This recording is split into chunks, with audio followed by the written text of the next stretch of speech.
പ്രിയ സഹോദരരെ, വെളിപാട് പുസ്തകത്തിൽ നിന്ന് വായന. 2-ാം അധ്യായം 1 മുതൽ 7 വരെയുള്ള വാക്യങ്ങൾ. എഫേസസുള്ള സഭയുടെ ദൂതനെ എഴുതുക.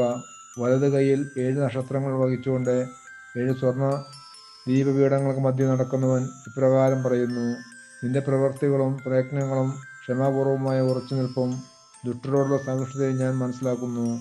അപ്പസ്തലന്മാരെന്ന് നടിക്കുകയും എന്നാൽ അങ്ങനെയല്ലാതെ ഇരിക്കുകയും ചെയ്യുന്നവരെ പരിശോധിച്ച് അവർ വ്യാജം പറയുന്നവരാണെന്ന് നീ കണ്ടുപിടിച്ചു. തീർച്ചയായും ക്ഷമാപൂർവം പിടിച്ചു നിൽക്കുന്ന തക്ക കഴിവ് നിനക്കുണ്ട്. എൻ്റെ നാമത്തെ പ്രതി പീഡകൾ സഹിച്ചിട്ടും നീ ക്ഷീണിച്ചില്ല. എങ്കിലും നിനക്കെതിരെ എനിക്കൊന്ന് പറയാനുണ്ട്. നിനക്ക് ആദ്യമുണ്ടായിരുന്ന സ്നേഹം നീ കൈവെടിഞ്ഞു. അതിനാൽ നീ ഏതവസ്ഥയിൽ നിന്നാണ് അധംപതിച്ചതെന്ന് ചിന്തിക്കുക. അനുതപിച്ച് ആദ്യത്തെ പ്രവർത്തികൾ ചെയ്യുക.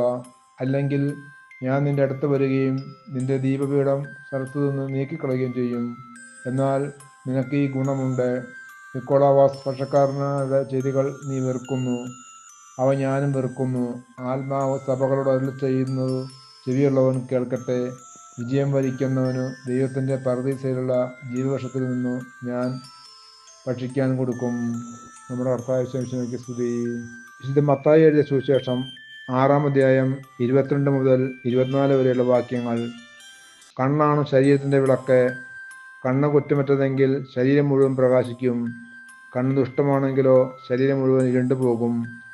നിന്നിലെ പ്രകാശം അന്ധകാരമാണെങ്കിൽ അന്ധകാരം എത്രയോ വലുതായിരിക്കും.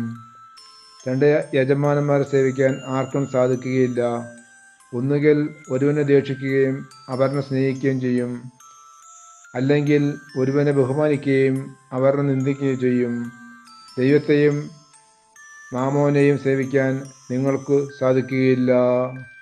നമ്മുടെ കർത്താവിന്റെ സ്തുതി.